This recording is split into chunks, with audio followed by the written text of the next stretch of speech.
उनकी तरफ से भाई 10 रुपए हैं, लेकिन इनके गाने का मतलब क्या है? क्या है? लाल पत्ता उड़ गया हवा के झोंके।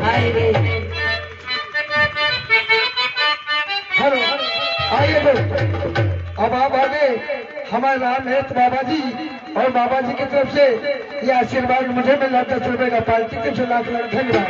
लाल पत्ता उड़ गया मेरे हवा के झोंके से मुझको पिया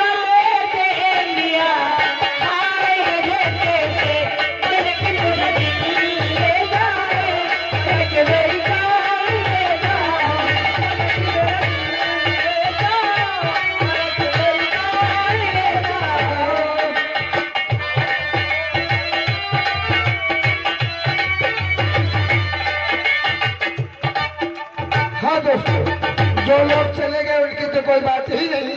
जितने बच्चे नौजवान साथी यहाँ पर हैं, हेलो वो लोग वो दोनों लड़का भाई बाबा राम है तो अपना आशीर्वाद तुमको देना चाहते हैं। ये दोनों लोग जो नाचे थे तुरंत आवे भाई यहाँ पे।